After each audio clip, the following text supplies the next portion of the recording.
Hello and good afternoon. Welcome to Labour Vision's Deputy Leadership Hustings. My name is Michael White. I'm here from The Guardian to organise the questions, see as many of your questions which have been submitted are answered in good order and fairly by the 6 candidates who've been fighting for weeks now for the deputy leadership of the Labour Party. First thing we're going to do is see who takes the questions in what order. Each of the candidates is coming up. Alphabetical order, starting with Hilary Benn, ending with Alan Johnson, and they're going to take a number from this cup, and then we'll find out who goes first. Right, Hilary Benn, please. Hi, Michael. Hello. How are you? I'm racing this afternoon, but I'm fine. Very good. Keep the suspense up. Okay. Hazel Beers. Thank you very much, Michael. Close my eyes. Dig deep. It makes them think it's going to be luckier. John Cuddiss next, I think. Thank you very much. Far away. Right, Peter Hain. Hain before Harman. I worked it out.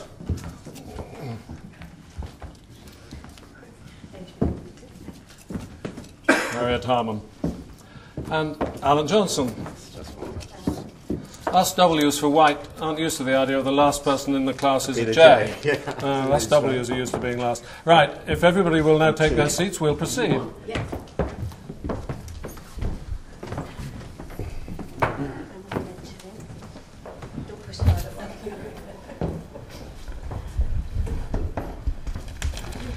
Right, starting away.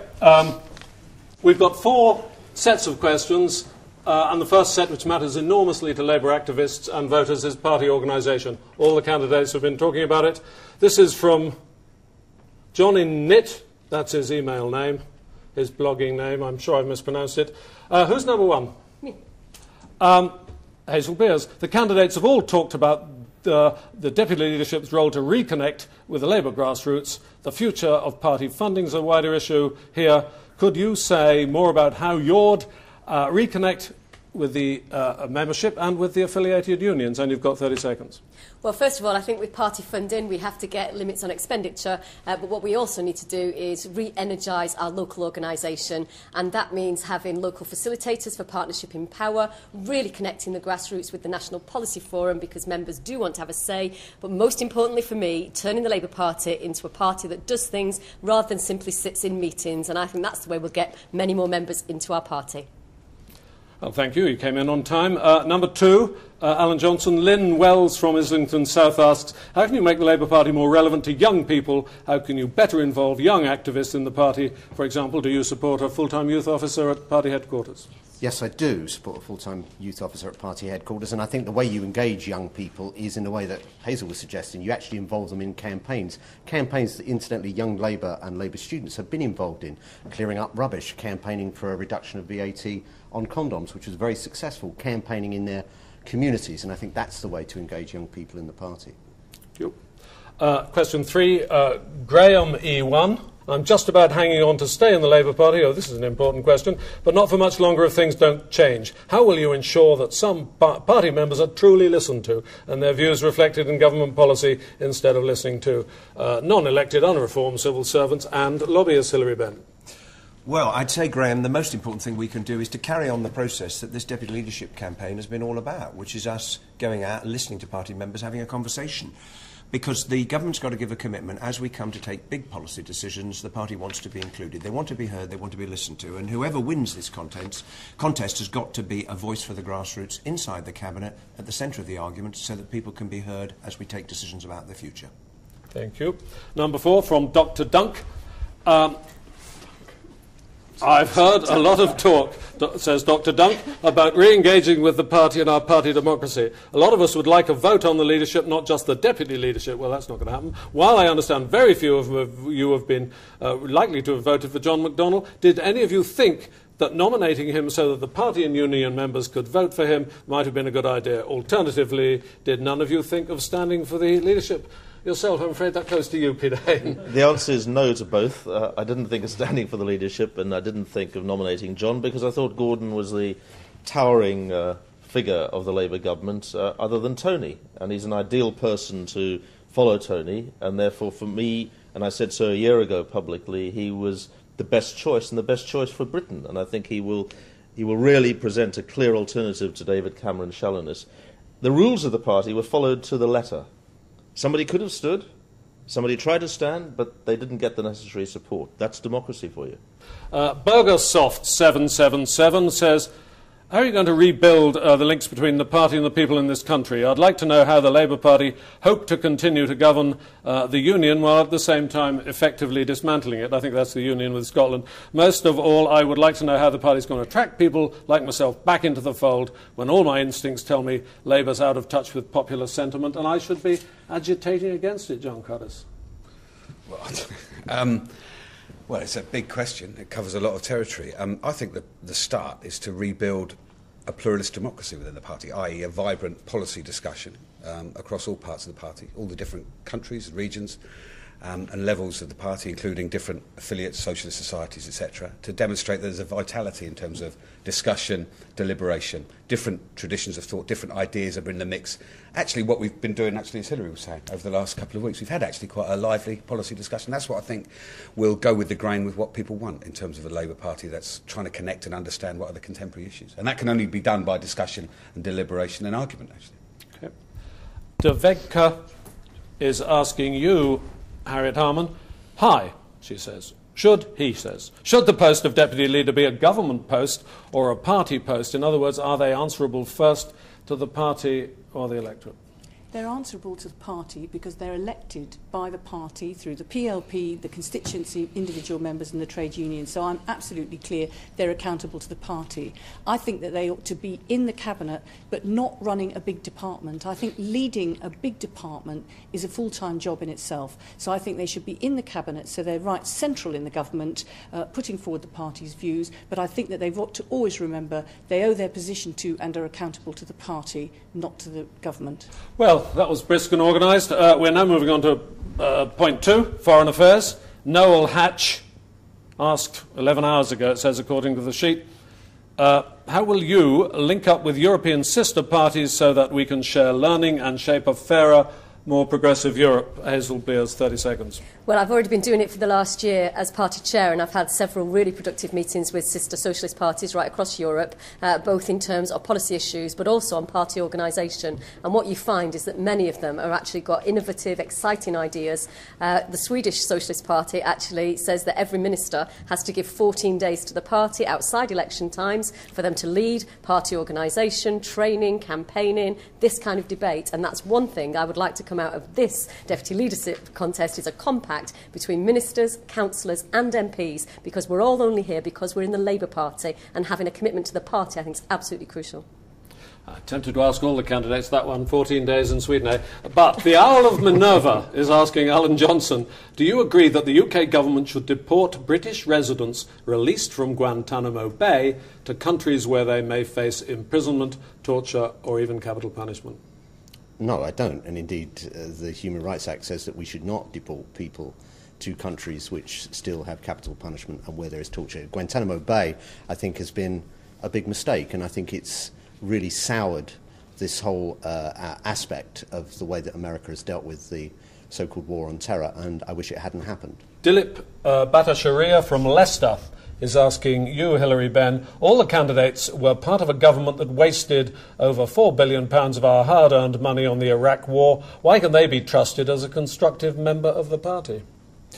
Well, because we voted in the way that we did, because we thought it was the right thing at the time, and I remain at that view. And I'd say to Dilip, whether you were in favour or against the Iraq war, responsibility now is to support a very fragile democracy in Iraq in the face of sectarian butchery and suicide bombing. And the one thing the Iraqi people have now that they did not have when Saddam was in power is the means to resolve their differences by politics and reconciliation. Because they have a fragile democracy, they need our support. Peter Hain, Adam Seb Wolf says, given the loss of public faith in the integrity of Labour caused by the Iraq war fiasco, how do you intend to create a Labour Party that can be seen as significantly different enough in order to win a fourth term? In short, what do you think you can do to totally rebuild public trust and respect for Labour? Well, Gordon Brown, I think, has already started on that process by listening to people, by engaging with people right across the country, and by building on the best of our achievements, but striking forward in a new direction. I think one of the things we have to do is make sure that our foreign policy is a progressive foreign policy that's concentrating on the fight for global justice, making poverty history, prioritising climate change and working with other countries through the United Nations, reformed United Nations, in order to deal with the many conflicts and problems around the world. And if there was a criticism of Iraq, it was that people acted in a small group. We should try and get a stronger United Nations to take these decisive actions collectively. John Cruddas, Toast for All, that's a good name. How do we educate our teenagers to match the discipline of our East European neighbours who are working in Britain today? Well, good one for you. How do we educate our own teenagers, British because of the work ethic employed by migrants in this country? I think that's what the question means, yeah. Right, there is a very strong work ethic in terms of AA European nationals and the extraordinary contribution they're making, actually, in cities like London and across the country. In the borough we've got the sort of the largest amount of people with no education, employment or training. I think generationally we're dealing with it in terms of what we're doing in the schools, actually, which is actually changing the opportunities afforded in communities like mine. And if we build on what we're doing in terms of supporting teaching and learning and some of the partnerships at local level with strong leadership in the schools, I think we can overcome it. But it's going to be a long haul because there are generational issues here of people living in workless households that we have to break. And that is a very difficult and sort of generational underachievement to break, but I think we have got the building blocks there to do it. You've had your 30 seconds. We've been pretty good there. Harriet Harman, Zena Media asks, what will you do to ensure that the Muslim community does not pay the price of individual actions? And I think the questioner must mean actions up to and including bombs. Well, I think that we have to stand out against Islamophobia very strongly. But I think the other thing that's very important is to recognise that we have some very good Muslim members of the Parliamentary Labour Party, some really excellent Muslim councillors, and we want to make sure that there is equal and fair representation within Labour, in local government and in Parliament, so that actually the debate about Islam and Muslims in Britain is actually participated in at all levels by people from the Muslim community. And what we also very much need is a Muslim woman MP. Imagine trying to discuss the veil in the House of Commons, which is an issue for women Muslims above all, and there's not a single Muslim woman MP. Thank you. Right. We're doing very well here. I think I'm missing some of the 30-second signs I'm getting from the back, but I'll do my best to do better. In domestic affairs, Roger asks Hazel Beers, Gordon Brown's promised that there will be more affordable housing for first-time buyers when he becomes Prime Minister. Will you ensure that unscrupulous property developers aren't able to buy up this housing stock, which will obviously inflate prices further and prevent first-time buyers owning their own home? Roger, I think it's an absolute necessity that we have more homes, both to buy, to rent, much more shared equity, and making it easier so that people can buy maybe 10% or 15% of their properties and get into the housing market. I am concerned about both unscrupulous landlords, particularly. That's why I've been at the forefront of getting a landlord licensing scheme that really will crack down on rogue landlords, and I'm very concerned about buy-to-let when the properties are not subsequently let. And I think these are two issues that we absolutely need to take action on, but we need more homes. That is the big issue for everybody, to buy, to rent, shared equity, the whole lot. That's it. Thank you. Alan Johnson, Sigmund, 1921. Do you think that interfaith dialogue should be a requisite part of British citizenship training? Yes, and we commissioned Sir Keith Ajegbo, who's a fabulous head teacher in South London, black head teacher who's been dealing with these issues for many years, to do a report for us. And Keith Ajegbo says that, first of all, we should have a Britishness strand as part of citizenship about tolerance, free speech, not uniquely British values, but certainly the thing that unites us in this country. And secondly, he said precisely that we ought to ensure that there's a much better understanding of these community relations issues in all schools, and that schools are twinning between schools that are predominantly of one faith and schools that are of no faith, and that's what we're implementing. Thank you. Lucky one for you. Let's see if we can do the same here for Hilary Benn. Winston, 1911, says, Gordon Brown has repeatedly said he'd promote pride in the British nation and the idea of being British. It's wonderful news, so why does he allow British companies to be ruthlessly taken over by foreign companies when even America, not to mention France, Spain, Germany and other nations, block such takeovers as being against the national interest? Well, I don't think that that's the right approach, and actually we should take pride in the fact that people from other countries want to come and invest in our industry. The third largest foreign investor in Britain now is India. We live in a globalised world, and a lot of people in Britain earn their living working for companies that are owned by other companies abroad. And it's a sign of the strength of the British economy, the success of what Gordon Brown has done as Chancellor, and it's enabling a lot of people to earn a living, so I wouldn't worry about it. Hive occupier, that's surely a B. What do the candidates plan to do to address social exclusion and ensure that every person in this country has access to at least basic financial services like bank account and home contents insurance? What role, if any, is envisaged for the post office in this solution? Well, the post office is really important, especially in rural villages, and we're doing our best, putting hundreds of millions of pounds in every year to subsidise that. But people have got to use it and to keep the network as strong as possible. It's also important we support local credit unions, which are important to tackling inequality, and that we make sure that every family and every individual has access to affordable finance. Megabrains asks, have Labour's domestic actions on terror gone too far or not far enough? What would you change? Is there anything you would rule out? Well, it's quite a balance, isn't there, to be had. I had a constituent of mine on the back of a bus in London blown up by an 18-year-old kid who got on with a backpack. You know, these are very complicated issues where we've got to reconcile community security with the preservation of liberty and our ability to win the hearts and minds of those who might otherwise be seduced by some of these stories and worldviews that are dominant in some of the mindsets of those who want to propel an international terrorist onslaught. I think we've probably got the balance about right. We have to analyse every proposal in terms of the relative merits of the case. And you've got to stop now. Thank you. Harriet Harman, of the 125,000 workers who've lost their pensions under Labour, that's the way he puts it, only 1,000 have received any money from the financial assistance scheme, despite administrative costs of 10 million. Would you support a lifeboat scheme to make immediate payments to these people who are past their retirement age and desperately short of money?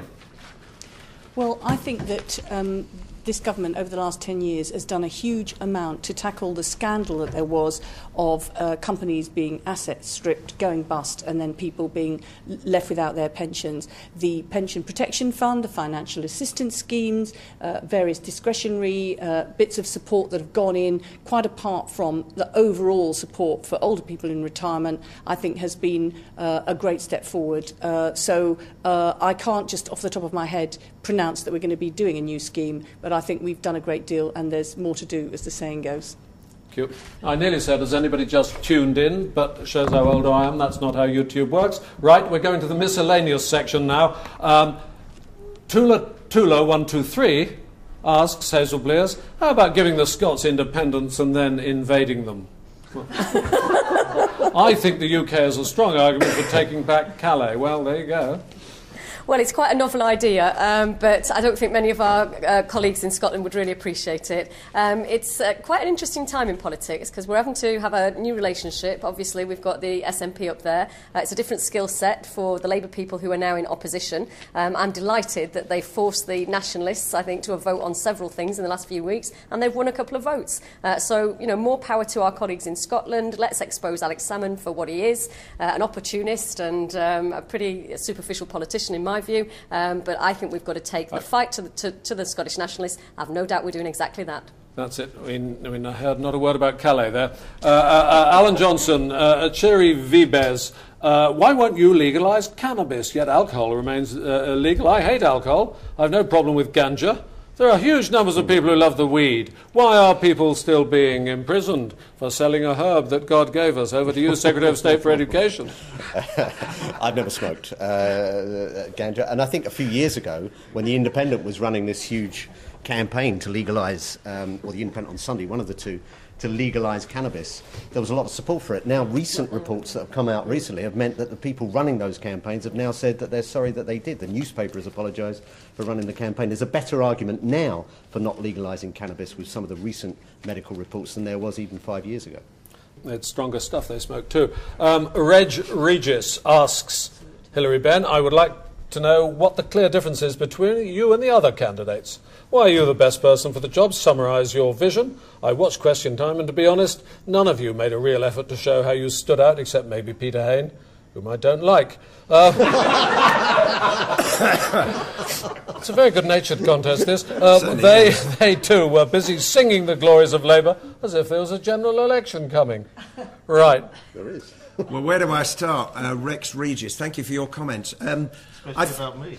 Yeah, absolutely. Well, I think David Dimbleby made it a little hard, to be honest, for all of us to answer some of the questions that were put to us. Look, in the end, you have to make the decision. This is your choice. You've seen all of us on Question Time. You're watching this webcast on YouTube, and you make up your mind. We each stand for what we believe in, our record, the difference of view that we've got. It's a great opportunity that party members have got to take a decision in this case. You make the choice. Right, thank you. Burgersoft777 back again. 4 stage-managed questions don't really amount to a democracy. I would ask when Labour's going to listen to criticism instead of avoiding very difficult questions like how we deal with Iran and our future relations with the US. Well, we've got to listen to criticism, and we've got to do more of it, because I think we've bounced too many policies on the party and the public, and I think we've got to form our policies by a greater involvement and participation. And in terms of the US and our international foreign policy, we've got to move forward together with the whole of the world, and to the greatest extent that we can. That means a reformed United Nations. It means stronger international institutions, including like places in Africa to deal with Darfur and problems in Zimbabwe and elsewhere. Thank you. John Cruddas, YYY, asks, when will we have an eco-friendly car? When will that be the law? Do people like the idea of the weather getting worse? It connects them, obviously. When are we going to have an eco-friendly car? When are you going to have one? When am I going to have one? Well, I don't know. I mean, presumably when we get to the sort of post-petrol world, which I think a lot of investment is moving into now. I haven't got a specific date on it. I mean, the Ford Motor Company, which I've got a constituency interest in, are doing a lot of work around hybrids, done a lot of work about new technology, including on our estate. It's inevitable that we will get to the eco-friendly car. Having a precise timescale on it, I think, is a bit difficult. And Harriet Harman, Bob the Dog 51 asks, should allocating children at 11 to secondary schools by lottery be Labour policy? I think they tried that in Brighton or somewhere, didn't they? Well, they're trying it in Brighton now, and they're piloting it to see what the results are, and that's the whole point of a pilot. You try something out to try and make the system fair. I think it's very important, really, that you don't have to depend on a lottery or buying a home near a good school, that every neighbourhood should have a very good school in it. I think there's no shortcut to that, and I think the answer is very good quality teaching, which is well supported and respected, and absolute first-rate quality heads. There's no shortcut to leadership in good quality teaching in schools. Thank you. Now, the next round is talk about Tony Blair's masochism strategy. The rule says you've got to give a one-word answer. Right. Hajib Tash asks, faith schools, are you for or against? For. It's easy. Volcano asks Alan Johnson, nuclear power, for or against? For. Pani 47, do you support moves to reduce time limits and otherwise restrict abortion? No. Rick J. Green, what one word would you use to define what Labour should be about? Justice. Brad NSJ, what makes you distinctive? Why should I vote for you, John Cruddas? Youth. I think we'll have a steward's inquiry on that one. Brad NSJ. No, Mary 2456, sorry. Would you like to see the voting age reduced to 16? Yes. Then John Cruddas can vote. Right. The last round here, they're yes or no answers. Mega Brains asks Hazel Blears, are you in favour of introducing proportional representation for Westminster? No, that was easy. Right. Style Traveller, would you describe yourself as New Labour? Yes. Equano, should public transport, especially railways, be returned to public ownership? No. Gordon Flash 321, do you think it was bad that Meacher or MacDonald didn't get enough votes? No. Tula 123, was Iraq a mistake? Yes. Cato the Elder. Oh, we're going up market here. Cato the Elder asks you, Harriet Harman, do the candidates support renationalisation of the railways as promised by Tony Blair in 1997 and endorsed by the Labour conference in 2004? In bits. That's 2 words, but we'll let it pass.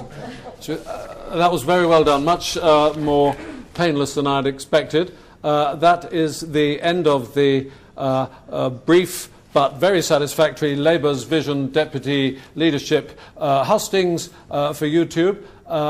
Thank all the candidates, all 6 of them in alphabetical order. Thank you all for your questions, and go out and vote.